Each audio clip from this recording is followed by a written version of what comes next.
రాకాలోకంకి స్వాగతం. ఈ కంటెంట్ మీకు నచ్చినట్టయితే లైక్ చేయండి, మీ బంధుమిత్రులకి షేర్ చేయండి. ఇప్పటి వరకు సబ్స్క్రైబ్ చేసుకోకపోతే సబ్స్క్రైబ్ బటన్ని నొక్కండి. అదేవిధంగా బెల్ ఐకాన్ని కూడా తప్పనిసరిగా నొక్కండి. జై హింద్ మిత్రులారా. ముస్లిం ఓట్లను నమ్ముకున్నటువంటి పార్టీలకు కష్టకాలం వచ్చేసింది. ఎందుకంటే కేవలము ముస్లిం ఓట్లు మాత్రమే ఎన్నికల్ని గెలిపించలేవు. మిగతా కులాల పేరిట, వర్గాల పేరిట, భాష పేరిట హిందూ ఓటర్లను చీల్చి ముస్లిం ఓట్లను గుండుగుత్తగా సంపాదించుకున్నట్టయితే పార్టీలు అధికారంలోకి వస్తాయి. కానీ హిందూ ఓటర్లు ఒకవైపు కన్సాలిడేట్ అవుతున్నటువంటి సమయంలో కేవలం ముస్లిం ఓట్ల మీద ఆధారపడి ఎన్నికలు నెగ్గడం అనేది అసాధ్యం. అందుకనే 1995 నుంచి ఈ దేశ రాజకీయాల్లో నెమ్మదిగా ముస్లిం ఓటు బ్యాంక్ రాజకీయాలు ఆడేటటువంటి పార్టీల గ్రాఫ్ పడుతూ వచ్చింది. ఇప్పుడు తాజాగా గత 10-15 సంవత్సరాలుగా ఒక కొత్త ట్రెండ్ మొదలైంది. ఆ ట్రెండ్ ఏంటంటే ముస్లిం ఓటర్లు సెక్యులర్ పార్టీలకు ఓటు వేసే కన్నా ఓటు వేయకుండా ఉండడం మంచిది, లేదా మన అభ్యర్థిని మనం గెలిపించుకోవడం మంచిది అన్నటువంటి అభిప్రాయానికి వచ్చారు. ఎందుకంటే ఈ కుహనా సెక్యులర్ పార్టీలు ముస్లింలకు బీజేపీ, ఆర్ఎస్ఎస్ బూచిని చూపిస్తున్నారు తప్పితే వాళ్ళకి ఎటువంటి మేలు చేయటం లేదు, ఆర్థికంగా లాభం జరగడం లేదు, సామాజికంగా ఉన్నతి జరగడం లేదు, పదవులు వాళ్ళకి రావడం లేదు, మంత్రులు కూడా కావడం లేదు. దాంతో తమను బీజేపీ బూచి చూపించి తమ ఓట్లను మాత్రం దండుకుంటున్నారు తప్ప వీళ్ళ వల్ల లాభం లేదు. ఈ కుహనా సెక్యులర్ పార్టీలు ఏవైతే ఉన్నాయో, ప్రాంతీయ పార్టీలు కావచ్చు, జాతీయ పార్టీ అయినటువంటి కాంగ్రెస్ కావచ్చు, ఇవి కేవలము తమని ఎక్స్ప్లాయిట్ చేస్తున్నాయన్నటువంటి అనుమానం ముస్లింలకు వచ్చింది. ముస్లింల సంఖ్య, ముస్లింలు ఈ దేశంలో ఒంటరిగా అధికారానికి వచ్చేంత సంఖ్య వాళ్ళకి లేదు.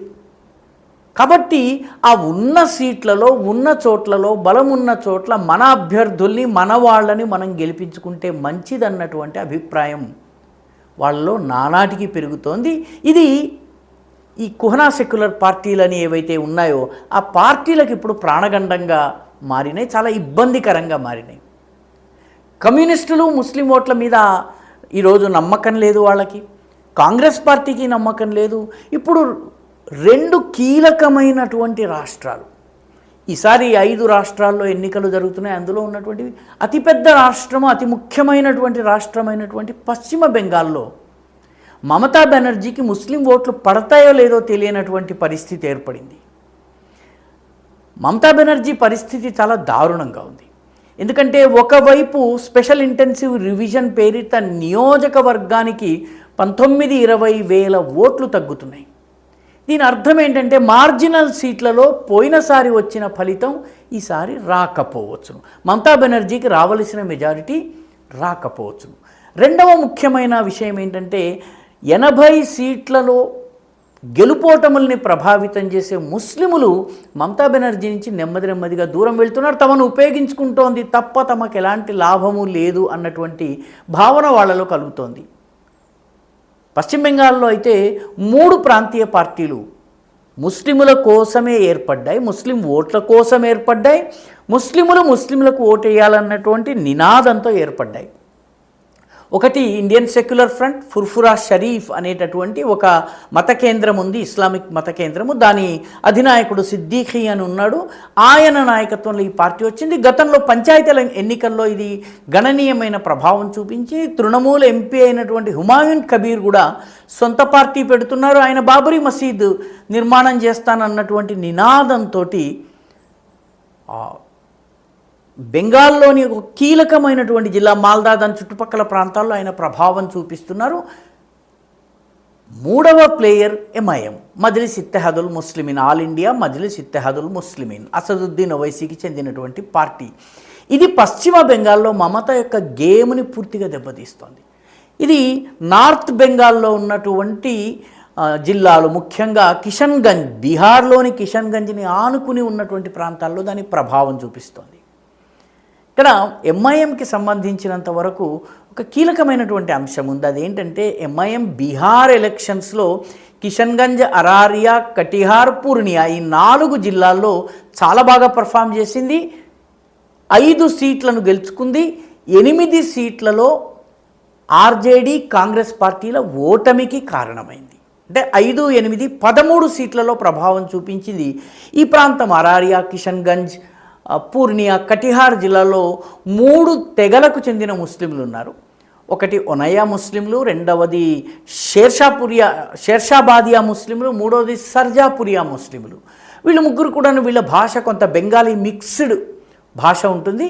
వీళ్ళు కొంత బీహారీ, కొంత బెంగాలీ మిక్స్డ్ వర్డ్ సొంత భాష ఒకటి మాట్లాడతారు. దాన్ని సర్జాపురియా, షేర్షాబాదియా లాంగ్వేజెస్ అంటారు. ఈ భాషలు మాట్లాడేటటువంటి వాళ్ళ దగ్గర 5 సీట్లు ఎంఐఎం గెలుచుకుంది బీహార్లో. బెంగాల్లో ఈ కిషన్గంజ్ని ఆనుకుని ఉన్నటువంటి ఇస్లాంపూర్ తాలూకా ఆ చుట్టుపక్కల ప్రాంతాల్లో కూడాను ఇదే సర్జాపురియా, షేర్షాబాదియా, ఒనయ్యా ముస్లింలు పెద్ద సంఖ్యలో ఉన్నారు. వీళ్ళ మధ్య ఓవైసీ పార్టీకి చెందినటువంటి నాయకులు ఇప్పటికే వెళ్ళి బాగా ప్రచారం చేస్తున్నారు. వాళ్ళు ఒక 6-7 సీట్లను టార్గెట్ చేసి పనిచేస్తున్నారు. ఈ సీట్లలో మమతా బెనర్జీ ఓడిపోయినా కూడాను ఆశ్చర్యపోనక్కర్లేదు. పోయినసారి పోటీ చేస్తే అంత ప్రభావం కనిపించలేదు, కానీ ఈసారి దాని ప్రభావం కనిపించేటట్టుగా అనుమానాలు వ్యక్తమవుతున్నాయి. రెండవ రాష్ట్రము 2027లో ఎన్నికలకు వెళ్ళే రాష్ట్రం, దేశంలో లోకసభ ఎన్నికల తర్వాత అతిపెద్ద ఎన్నిక ఉత్తరప్రదేశ్ ఎన్నిక. ఉత్తరప్రదేశ్లో కూడాను సెక్యులర్ పార్టీగా చలామణి అవుతూ ముస్లిం ఓట్లను గుండుగుత్తగా పోగేసుకుంటున్నటువంటి సమాజ్వాదీ పార్టీకి కష్టకాలం వచ్చింది. గత ఎన్నికల్లో అంటే 2011లో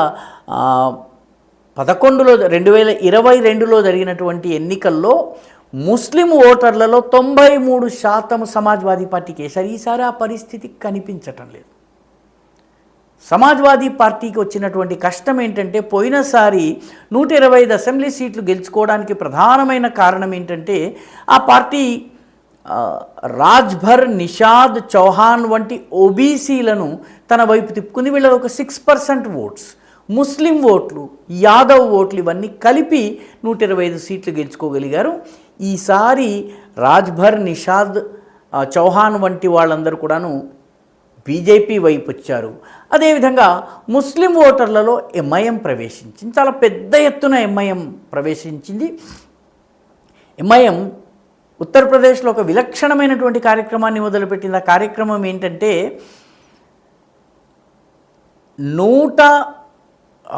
ప్రతి ముస్లిం దగ్గరికి వెళ్ళి 10 రూపాయల చందా వసూలు చేస్తోంది. ఇప్పటి వరకు 12 కోట్ల రూపాయలు ఈ రకంగా 10 రూపాయల చొప్పున కలెక్ట్ చేయడం జరుగుతుంది. అంటే దాదాపు 1,20,00,000 మంది ముస్లింల దగ్గర నుంచి డబ్బు కలెక్ట్ చేశారు. ఎంఐఎం పార్టీ సభ్యులుగా చేర్చారు. అంటే మొత్తము ముస్లిములలో 27% ముస్లిములు ఈ 10 రూపాయలు ఇచ్చిన వాళ్ళలో ఉన్నారు.